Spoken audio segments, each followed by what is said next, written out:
What is a privilege of citizenship? Voting is a privilege of citizenship. This shocks a lot of people. It shouldn't shock a lot of people. It won't shock you because you clearly know the 19th Amendment and the 14th Amendment because you brought both of them up. There is no constitutionally guaranteed right to vote. People don't know that. Doesn't show up anywhere in the Constitution. Right. Do you think that was an accident? No, Do you think the people who thought through the greatest known protection of human liberties enshrined in the Bill of Rights and in the amendments that followed didn't think of that fact? No. They were They fairly thought about elitist, it. actually. They were, but this was intentional, is my point. It's an intentional choice.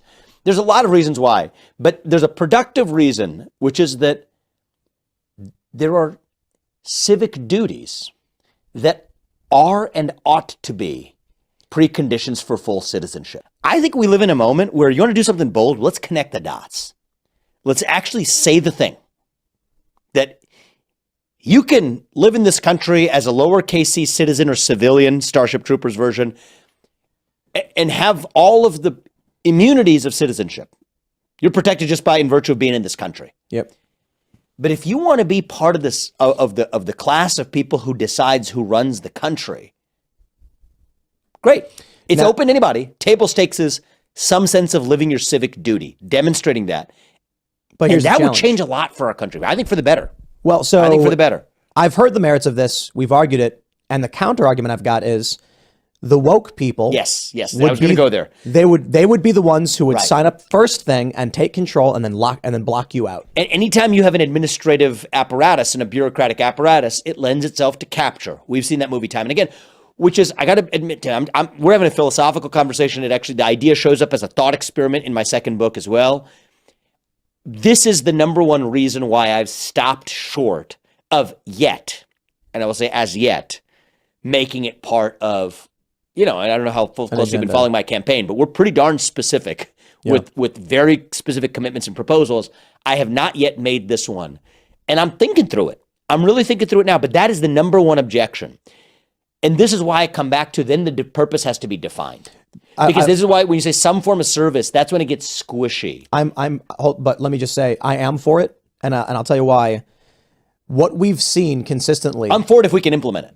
Is where I'm at. Yes, and the reason I think we can. Yeah. No, I don't know. Yeah. I'm saying I agree. I'm for the idea. The reason why I'm not concerned about woke capture of the institution is that the woke require ignorant masses. Mm-hmm. The problem with it's that who had that famous quote? The problem with the ignorant is that they're so confident, and the more apt are unsure of themselves. Oh, I didn't know that, but I like that. Yeah. Yeah. I mean, I'm butchering the quote, but it's something to that effect. And or I can just cite the Dunning-Kruger effect, right? People who are stupid aren't smart enough to know they're stupid. Yeah. And people who are smart are questioning themselves constantly. But when you look at conservatives, they say, "Why should I vote for you?" And you got to make a strong argument. Mm-hmm. When you look at Democrats, they go, "Who am I voting for?" Yeah. Check the box. You get rid of that. You introduce this requirement. Universal mail-in voting is out the window instantly. Oh, totally. Oh, I mean, all of the, as a side benefit of this, all the election integrity stuff is like automatically fixed with this, right? And then what happens? It's automatically fixed. You will have. That goes without saying. That's like automatic, day one, right? So if you have to actually have demonstrated that you committed, that you fulfilled your service requirement to the country on philosophical grounds, all that's gone, right? So you have Democrats who will go.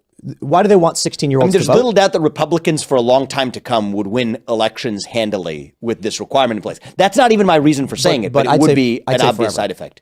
I think this system would work.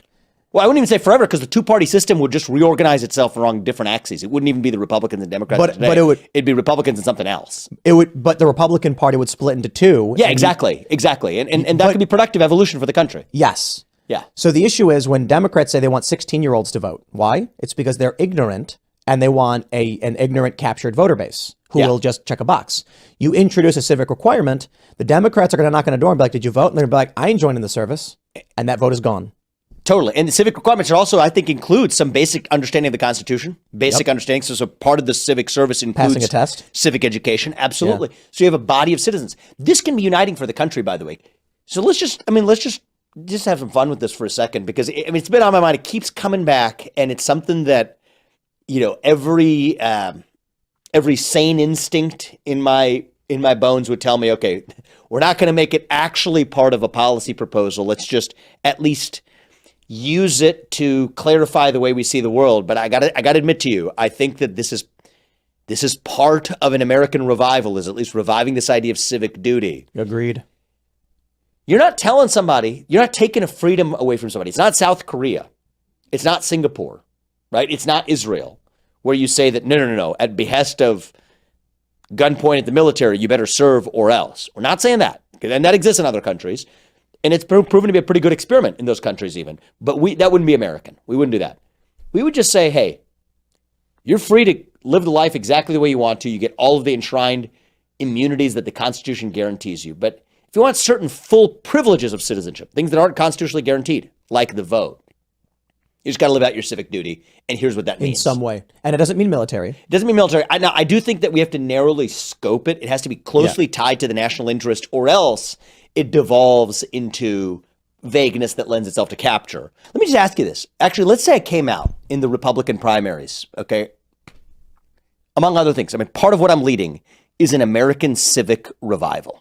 Okay, that's a big part of the whole thing. It's not even a war on woke. I think they'll say yes. I think they say yes, man. Yep. And I think the Democrats they say out yes. and call you a fascist and say no because... Well, they'll do it because actually some of them on first principles would agree. They would just do the electoral calculus. And for the same reason they want to make Puerto Rico a state, they would say no to this. Exactly. This is something that it's not compelled. That's the whole point. It's a choice. Yep. It's a choice you make. And by all means. And by the way, you know how many people choose to vote? It's like barely over half the people in this. I mean, it's certainly far from a 100% voting rate in this country. You get more willing civic duty. Yes. You get more willing military duty. Yes. You get cleaner election systems. And then the people who don't want to be involved don't have to be.